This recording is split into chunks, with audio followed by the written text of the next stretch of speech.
How's it, guys? And welcome back to the Diverge Podcast. In this week's episode, we are reflecting back on the Imbuko Big Five, the Big Five mountain bike challenge presented by Imbuko and Canetsfontein. Still taking a while to get used to that one. And what a fantastic race it was. Really is one of the highlights of the early season. It's grown to attract a really stellar international field. And this year was a real dramatic race, topsy-turvy from pretty much start to finish, with some strong performances by the locals, some wrong turns costing people big prize money, a destroyed rear wheel as well, costing Matt Beers a potential, maybe a victory. Maybe he would have caught Filipo, maybe he wouldn't have. Definitely costing him a podium place. It kind of looks like maybe Matt's still testing some things out ahead of the Absa Cape Epic in March. He had that puncture at the Momentum Medical Scheme Tankwa Trek presented by Biogen in February. I doubt he's running the same tires as he did then, because those really didn't seem to suit him. So maybe this is a separate issue. Maybe it's a new wheel that they're testing. Maybe it was just misfortune. But that's cost Matt quite dearly, and it's the type of thing that you want to keep an eye on heading into the big races or bigger races in the season. Not that the Imbuko or the Big Five, pardon me, once again, is a small event by any means at this point. Of course, the race was won by Filipo Colombo for the second year running. Scott SRAM, man really coming into form, and we're expecting him to line up at the Absa Cape Epic as well. That is still unconfirmed at this point, but it looks like he should be partnering Nino Schurter. And in the women's race, Candice, Lill, the queen of the Big Five, dominated the women's race from start to finish. I have updates for you from a man and woman who were on the ground, Jess and Boulle and Jess Menier.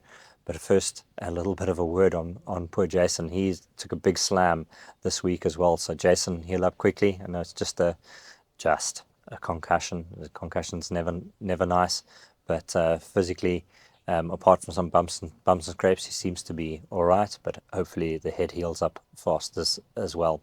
So with no further ado, here is Jason with a long old update, and then Jess with the story about the women's race. Alrighty, the Big Five by Imbuko and Canetsfontein, 2025. Let's see. So when you're going into it with the caliber of rider that had entered, it was going to be quite a show. Definitely the most anticipation we had for the race since its inception 6 years ago.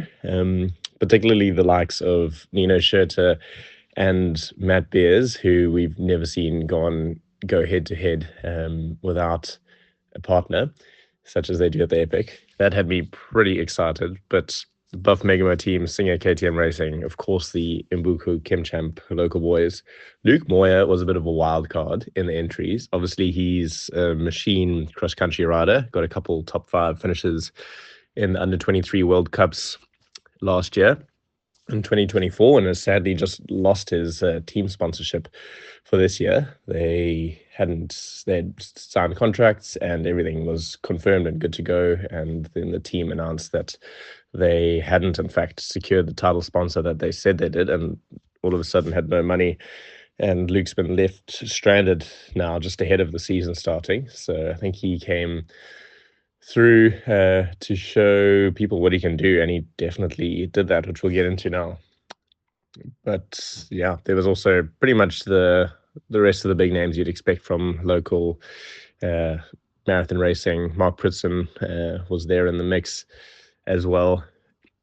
Wessel Buerta, who was a top 5 last year, is unfortunately out with concussion at the moment. But other than that, it was pretty much exactly everyone you'd want to see in a bike race, and the speed was just full on from the get-go.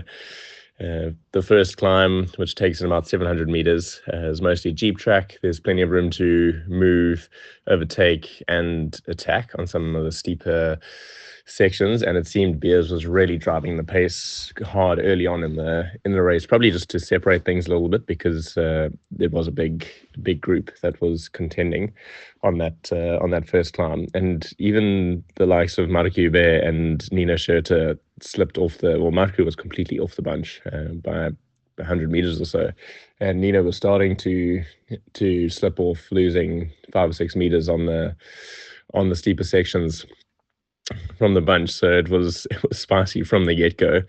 Everyone managed to come together after the second climb, going into the first water point.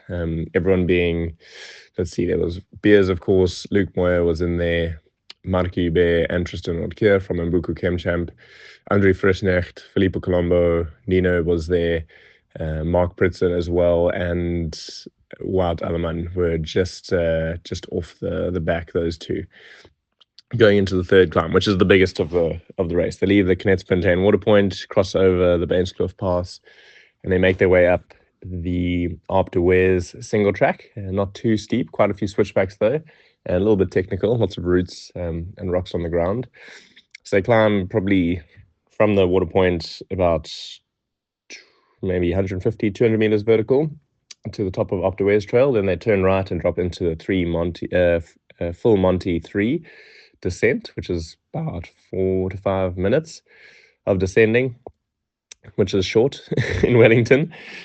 And then they hook a left, point straight back up the mountain, and then it's pretty steep jeep track and single track climbing all the way to the top of the Cliffhanger Trail. So when they entered the Cliffhanger Trail with 150 odd meters vertical left of that main climb, Tristan Nortje was on the front, driving the pace, climbing like the cost of living. And then on his wheel was Filipo Colombo and Nino. And then following them was Moya, Matt Beers, and Marco, I believe, yes. Tristan opened up about a 30-second gap by the top of the Cliffhanger. So he was really pushing the pace hard, making the racing hard for the Scott boys and everyone else. So he had 30 seconds over the top of the Cliffhanger into what's probably a 20-minute descent back down to the Canetsfontein water point. Pretty fast descending, a little bit of technical stuff. And Tristan knows those trails super, super well. But it seemed the Scott boys knew them pretty well as well, and have obviously top-class descending skills from their experience racing World Cups. So Filipo and Nino actually reeled in that 30-second gap on the descent and caught up to Tristan just around the water point, it seemed. Beers, Marco, and Moya were probably, by the time they hit the water point, they were 30 seconds off the bunch. Then there was quite a consequential moment that took place in the race, where one of the route marking signs was placed in the middle of the road split, where both the road split and both alternate roads then kept on going straight, but the one eventually veered back around to the water point, and the arrow wasn't very clear as to which split was supposed to be taken.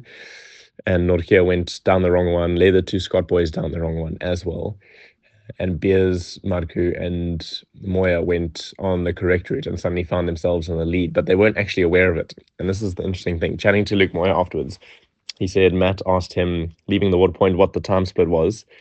And Luke told him it was 30 seconds or so. So Matt moved to the front, Moya hung on, and Marco and Matt just started driving the pace to close down that 30-second gap, which didn't actually exist. So they were in effect chasing a ghost, and it's, by the sounds of things, went a bit too deep for too long, because the leaders never materialized and actually worked themselves into a bit of a hole. So as much as they had the lead now and were hammering to extend it, they were pushing a little bit too hard to catch up. So Matt was still leading the group after that fourth Groenberg climb, where they were trying to catch up to what they thought was the leaders, who are in fact now chasing them from behind. And then had Moyer on the wheel and Marco just off the back a bit. And then it was Colombo with Schurter, there was probably 10, 20-second gaps between everyone at this point. Schurter maybe a little bit further back, and then Nortje another maybe 30, 40 seconds off Schurter. Going into Patatskloof climb, which is a really steep gravel road climb, not too long. It's probably only 100 or 200 meters vertical from crossing over Benskloof Pass. Matt was charging hard up front, and it looked like he was going to be in for the win. And then Colombo just came with assault on the mountain, out of the saddle, literally in his own words at the end, giving it everything that he had. Moya had slipped off Matt's wheel by this point. Marku had as well, though he seemed to be starting to catch up a little bit, at least to Moya.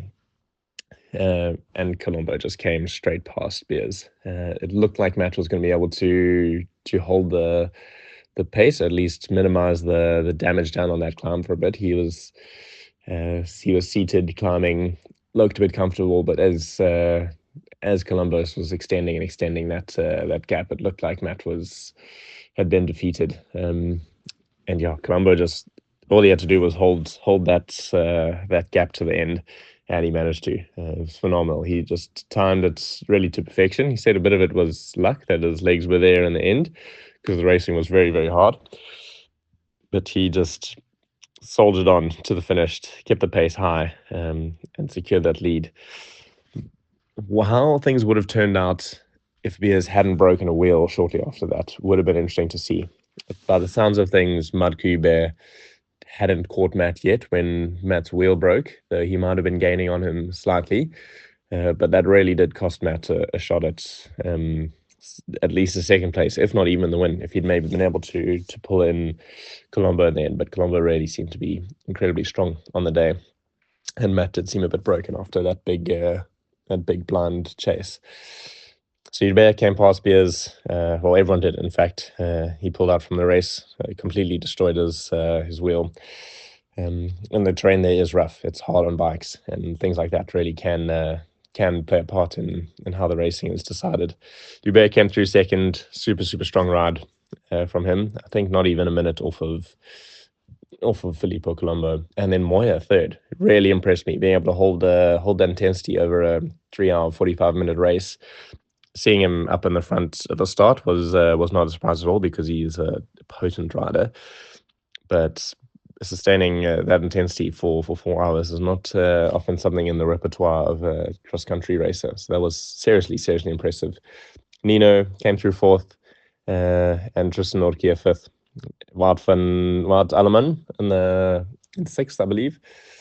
So yeah, some real top class races there in the mix, and the South African boys showing the Europeans that they've got some serious pace. So I think Tristan and Marku are definitely going to be riders to watch at Cape Epic this year.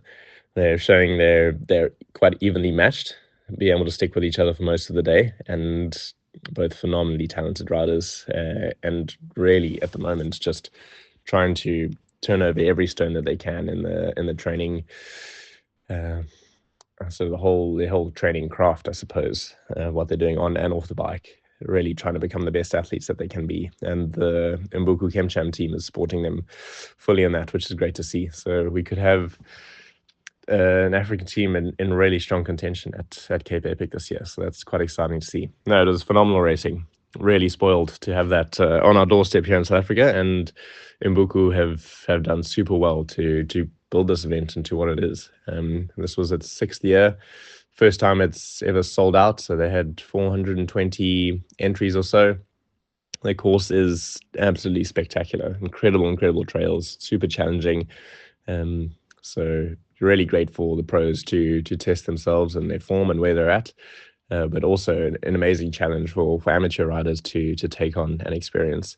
The Cliffhanger Trail is really the pinnacle of it. That was built by the Canetsfontein wine farm, so they've added huge value into the Wellington Valley and this event with that. So it's top class. Hopefully next year even bigger, even better.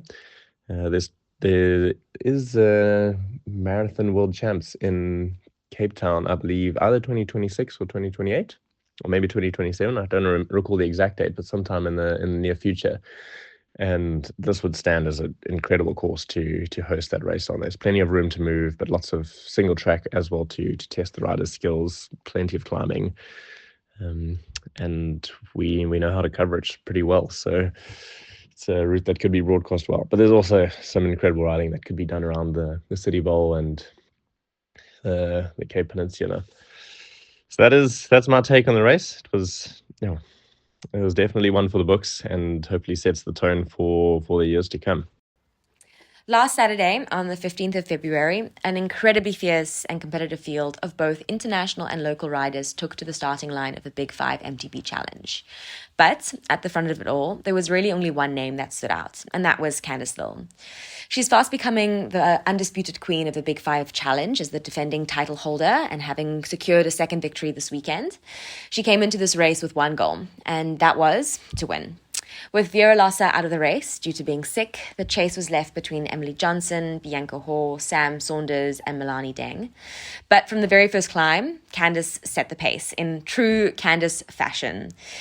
Celebrating on her birthday, I think she was channeling that excitement into her race strategy, and she attacked really early on, about 7 kilometers into the climb. And this attack saw her brushing shoulders with some of the professional men's field as well. It was really, really impressive, and she smiled basically from start to finish of her race out on Saturday. Emily Johnson, who is the under-23 World Cup ex-CO racer, was the only one that was really able to hold on to Candice's wheel during the race.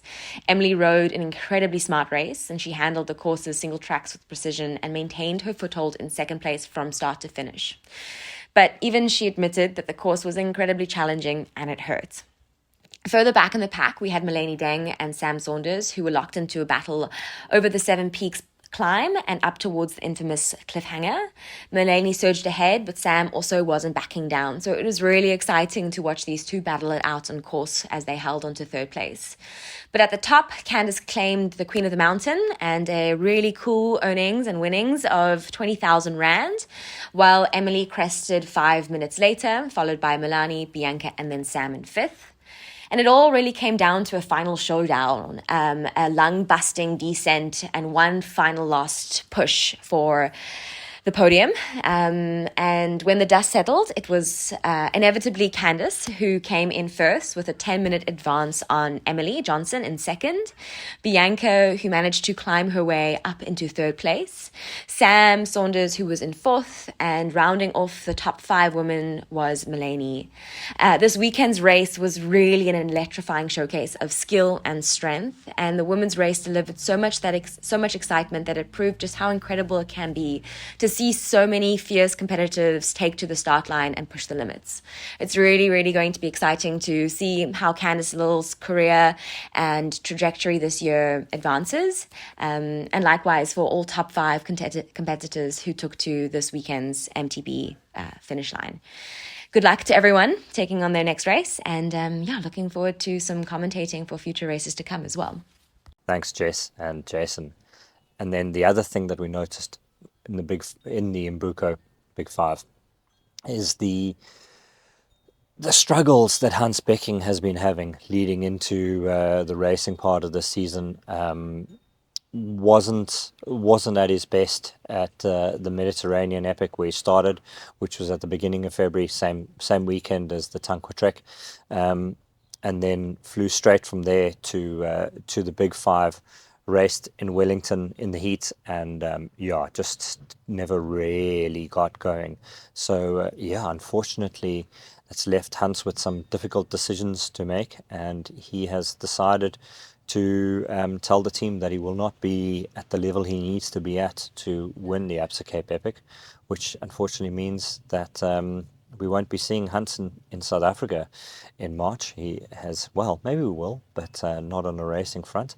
He has withdrawn from the Absa Cape Epic, and it leaves Buff with a bit of a selection dilemma. Do they go with the new man, Martin Stosek, the European and Czech marathon champion, a very, very classy rider, or do they go with one of the more established members of the team,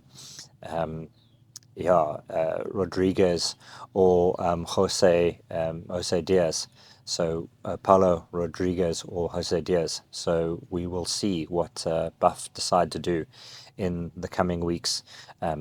next week is D-Day for lots of Absa Cape Epic information to be released, teams to be released. So the 28th of February is the D-Day for that, next week Friday, where everything will, well, not everything maybe, but a lot will be revealed about what to expect in March. But yeah, that is it for me for this week. Nice quick one. Remember, as always, you can get all the links to the stories mentioned here, including the Big Five race report and the story of Hans Becking's withdrawal on diverge.info in the news section there. Yeah, if you miss anything, give us a shout and we will try to cover that in next week's show. Thank you very much for tuning in. Until next time. Cheers.